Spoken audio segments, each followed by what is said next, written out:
आखिर ऐसा क्या हुआ था कि एक सम्राट एक मामूली सा संत के पैरों में गिर के माफी मांग रहा था। सम्राट के इतना गिड़गिड़ाने के बावजूद भी संत ने उसे आखिर क्यों माफ नहीं किया, और आखिरकार सम्राट ने ऐसा क्या पाप किया था जो माफ करने लायक कभी था ही नहीं। तो आइए इस कहानी को पूरे विस्तार से समझते हैं। काफी पुराने राजा महाराजाओं के जमाने की बात है। एक बार एक संत जी एक राज्य में आए थे। उस संत जी की एक ही शिक्षा थी कि जागो, नींद छोड़ दो। और उस राज्य के जो सम्राट थे वो जवान थे, अभी अभी राजगद्दी में वो बैठे थे। और उन्हें जब उस संत जी के बारे में पता चली तो उन्होंने संत जी को बुलाया और संत जी को प्रार्थना किया कि मैं भी जागना चाहता हूँ, क्या आप मुझे इस कला को सिखाएंगे। तो संत जी ने कहा कि ठीक है, मैं आपको ये कला तो सिखाऊंगा, लेकिन आपके महल में नहीं, आपको मेरे झोपड़े में जाना पड़ेगा। और ये कला आप कितने दिन में सीख पाओगे इसकी कोई गारंटी नहीं। ये आपके गुण पे, विचार पे और पूरे आप पे निर्भर है कि आप इसे कितने दिन में सीखना चाहते हैं। आपके सीखने की ललच, तड़प, भूख ही निश्चय करेगी कि आप इस कला को कितने दिन में सीख पाओगे। और इस कला को सिखाने से पहले मेरी कुछ शर्तें हैं जो आपको माननी ही पड़ेगी। पहली शर्त यह है कि जब ये कला आप शुरू करोगे तो बीच में छोड़ के आप वापस महल में नहीं आ सकते हो।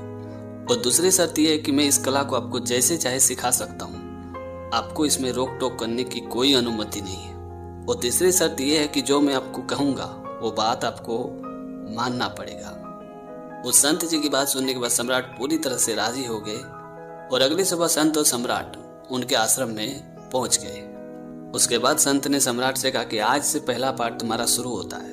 पहला पाठ ये है कि एक लकड़ी की तलवार से मैं तुम्हें वार करूंगा। वो वार किस समय करूंगा ये मुझे नहीं पता। तुम किताब पढ़ रहे हो, तुम खाना खा रहे हो, तुम नहा रहे हो, तुम धो रहे हो, तुम चल रहे हो, तुम बैठ रहे हो, यानी तुम कुछ भी कर रहे हो, उस वक्त मैं तुम्हें पीछे से वार कर दूंगा। तुम्हें हर पल हर घड़ी सावधान रहना, होश में रहना है, नहीं तो मेरी लकड़ी की तलवार तुम्हें चोट पहुंचा सकती है। ये बात सुनते सम्राट ने हैरान होकर कहा कि मैं तो यहाँ जागरण का शिक्षा सीखने आया था, लेकिन आप तो यहाँ कुछ और ही कर रहे हैं। मैं कोई तलवारबाजी थोड़े सीखने आया हूँ। तभी संत ने कहा कि देखो सम्राट, मैंने तो तुमको हर शर्त स्वीकार करने के बाद ही यहाँ लाया हूँ। ना तो आप कुछ पूछ सकते हो, ना आप यहाँ से वापस जा सकते हो, और ना ही इस शिक्षा में किसी तरह की पाबंदी लगा सकते हो। आपको जितना कहा जा रहा है उस काम को आपको पूरा करना ही पड़ेगा। और उसी क्षण से सम्राट की शिक्षा शुरू हो जाती है। संत जी कभी भी लकड़ी की तलवार से सम्राट के ऊपर वार कर देते थे, जिस वजह से सम्राट को बहुत ही चोटें आई। उनके हाथ पैर, शरीर में हर जगह दर्द होने लगी थी। दिन में करीबन 20 से 25 बार संत जी उनके ऊपर अनजान हमला कर देते थे और ये सिलसिला कई दिनों तक चलता रहा। लेकिन 10 से 15 दिन बाद उस सम्राट के ऊपर एक नए प्रकार का होश, एक नई जागृति पैदा होने लगी। वो सम्राट धीरे धीरे पूरे वक्त अलर्ट रहने लगे, सावधान रहने लगे, होश में रहने लगे। चाहे वो कोई भी काम कर रहा हो, किताब पढ़ रहा हो, चल रहा हो, खाना खा रहा हो, लेकिन उनके दिमाग का एक कोना हर पल हर घड़ी जागृत रहता था, सावधान रहता था। और अब जब सम्राट के ऊपर हमला होती थी तो सम्राट उस हमले को रोक लेते थे, अपने आप को बचा लेते थे। और करीबन 2 से 3 महीने बाद उस सम्राट को चोट पहुंचाना या हमला करना मुश्किल ही नहीं, नामुमकिन हो गया था। यानी सम्राट का पहला पाठ पूरा हो चुका था। अब शुरू होने वाली थी दूसरी पाठ, जो इससे भी भयानक थी, इससे भी कठोर थी। अब तक सम्राट को जागते हुए हमला किया जा रहा था, लेकिन अब उनकी हमला नींद में होने वाली थी। जब वो सो रहे हो, जब वो पूरी तरह से होश में ना हो, जब वो कुछ देख नहीं पा रहे हो। और ये बात जब सम्राट को पता चली कि उन्हें नींद में हमला किया जाने वाला है तो उन्होंने संत जी से गुस्सा करते हुए कहा कि आप भी कमाल करते हो, जागते हुए आपने हमला किया ये तो किसी हद तक ठीक था, लेकिन नींद में हमला ये कैसा पागलपन है। नींद में तो आंखें बंद रहती है, नींद में आदमी बेहोश रहता है, तो भला मैं आपके हमले को कैसे रोक पाऊंगा, ये संभव नहीं हो सकता है। तभी संत जी ने कहा कि घबराओ मत, मुसीबत नींद में भी होश पैदा कर देती है। संकट का संकेत ही तो नींद में सावधानी को जन्म देती है। इसमें इतना फिक्र करने की क्या बात है। तुम नींद में भी होश रखने की कोशिश करना, धीरे धीरे ये आदत भी तुम्हारी हो जाएगी। और उसके बाद जब सम्राट सोते थे तो संत जी उन्हें लकड़ी की तलवार से वार कर देते थे। रात में कई दफा उन्हें लकड़ी की तलवार से चोटें पड़ती थी, जिस वजह से उस सम्राट को बहुत सारी चोटें आई। और ये सिलसिला जब 2-3 महीने तक चला तो उस सम्राट को नींद में भी होश जागने लगा। भले वो सोए हुए रहते थे, लेकिन उनके भीतर कोई था जो हर पल हर घड़ी जागते रहता था। नींद में भी उन्हें होश रहता था कि उनके ऊपर कोई हमला होने वाला है।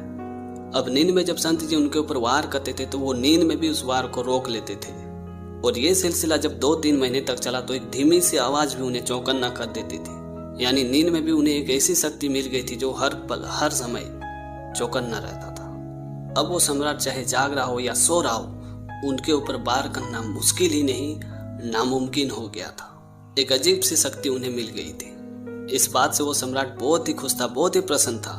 उन्हें एक अजीब प्रकार की ताजगी की अनुभव हो रही थी। और ये शिक्षा जब पूरी हो गई तो सम्राट ने संत जी से पूछा कि संत जी, इससे पहले क्या आपने इस शिक्षा को दूसरे शिष्य को सिखाया है? तो संत जी ने कहा कि नहीं, ये मेरा पहला शिक्षा है जो मैंने आपको सिखाया है। इससे पहले इस शिक्षा को मैंने आज तक किसी को नहीं सिखाया है। ये बात सुनते ही सम्राट मन ही मन सोचने लगा कि ये तो बहुत ही शक्तिशाली शिक्षा है। अगर मेरे अलावा ये शिक्षा किसी दूसरे ने सीख ली तो मेरी शिक्षा का कोई वैल्यू नहीं रहेगा। मैं नहीं चाहता हूँ कि मेरे अलावा कोई और इस शिक्षा को सीखे। अगर मैं इस संत को मार दूं तो ना तो ये संत रहेंगे और ना ही ये दूसरे किसी को सिखा पाएंगे। सम्राट अभी मन ही मन ये बात सोच ही रहे थे कि संत जी ने सम्राट से कहा कि नहीं, तुम ऐसा मत करना। मैं बूढ़ा हूँ, मैं दुर्लभ हूँ, मैं तुमसे मुकाबला नहीं कर पाऊंगा। तुम ऐसी घिनौनी पाप मत करना, मैं तुम्हारा गुरु हूँ। संत जी की ये बात सुनकर सम्राट के होश उड़ गए और उन्होंने संत जी से कहा कि संत जी, ये बात आपको कैसे पता चला कि मैं आपको मारने वाला हूँ? ये तो मैं मन ही मन सोचा था, आपसे कहा भी नहीं, फिर भी आपको मेरी मन की बात कैसे पता चल गई? तभी संत जी ने कहा कि मैं हर किसी के मन की बात को पढ़ सकता हूँ, ये शिक्षा भी मेरे अंदर है। अगर कोई चाहे तो ये शिक्षा भी सीख सकता है। तभी सम्राट ने संत जी से कहा कि संत जी, इस शिक्षा को भी मैं सीखना चाहता हूँ, क्या आप मुझे ये शिक्षा सिखाएंगे? तभी संत जी ने सम्राट से कहा कि जो व्यक्ति अपने निजी स्वार्थ के लिए अपने गुरु तक को मार सकता है, उन्हें शिक्षा क्या, माफ करना भी पाप है। ये बात सुनते ही सम्राट संत जी के चरणों को पकड़ के गिड़गिड़ा रहा था कि संत जी, मुझे माफ कर दो, हमसे बहुत ही बड़ी गलती हो गई है, दोबारा ऐसी भूल हमसे कभी नहीं होगी। लेकिन शायद सम्राट ने ऐसा पाप किया था, ऐसा भूल किया था जो शायद कभी माफ करने के लायक ही ना हो। तो दोस्तों, छोटी सी कहानी में ये सिखाती है कि विश्वासघात यानी धोखा से बड़ा कोई पाप नहीं होता है। कभी कभी हम अपने फायदे के लिए दूसरे के भरोसे का कत्ल कर देते हैं, लेकिन ये बात तो सच है कि विश्वासघात करने वालों के साथ हमेशा बुरा ही होता है। इसलिए जीवन में हमेशा सच्चाई और ईमानदारी से जिए।